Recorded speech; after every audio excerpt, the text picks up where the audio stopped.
Transportation Secretary Vince Dizon nisusi kagahapon sa Kalambuan sa Cebu Bus Rapid Transit Project.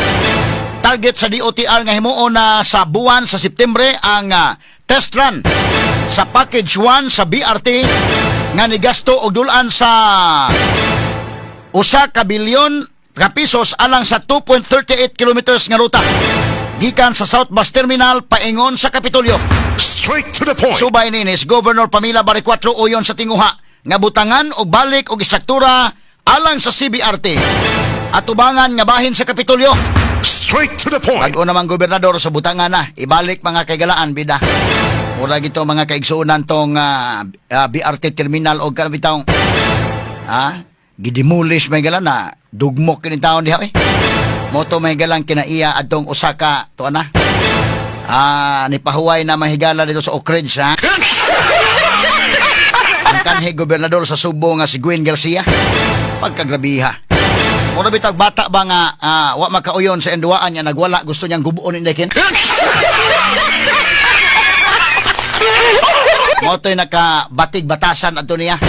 O katong niyang pagkabatig-batasan mo'y nakapildi niya. Mo'y pinakadakong faktor sa iyang kapildihan. Nasagol ang mga factors ba't kadto usagil mga kagalaan kay ang mga tao nagtanaw man ang sa maning klasiha wa na maging makabadlong niya. Mo na akong giingon og usik ang kwarta bas mga tao. Usik ang kwarta sa gobyerno. Laliman kag mga more or less 30 million na gasto adto. Pagsugod pa lang unta, klaro ana mga kagalaan nagod siya. Buntag og hapon mo report sa Kapitolyo nakasabot ko sa naay nagtuko din mga kagalaan og terminal.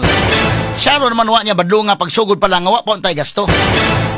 Nya pagkahuman sa ding nahuman-human na usa pa gipagguba mga kaigsunan unsang klasiha Straight to the point. Tuo mo gito siya mahigala ba nga bisag unsay pa iyang buhaton wa na gyud makapildi niya. Kay ang katapusang political figure mahigala sugbo mga Durano nga gikabangga sa mga Garcia wa magsilbi. Ibang kag Ace Durano gilubong mga sukid di paminaw adto panahon nga sila mooy binanggaay pagka-gobernador. Nya kani pa hinuon may gilas Pamela Baricuatro so kumpiyansa siya mga sukid di paminaw. Straight to the point. Ang huyo ato mooy nagkalingkod sa Kapitolyo. Samtang sa pikas bahin mga kagalaan atong tagag pagtagad kay matod pa ni Baricuatro o kisang ibalik na kana. Dili na mga dagkong dahon-dahon ang ibutang sa atop, no? Ang ibutang kung dili adunay mga bagong design nga ipahaom sa hulagway og disenyo sa Kapitolyo. Straight to the point. Samtang nitambong subsidizon sa paglusad sa libreng sakay program, pinagi sa modern jeep nga dunay ruta nga 01K o biyahe gikan sa terminal sa Park Mall, Mandawi painguna sa Aurelio o pabalik. Straight to the point. Samtang sa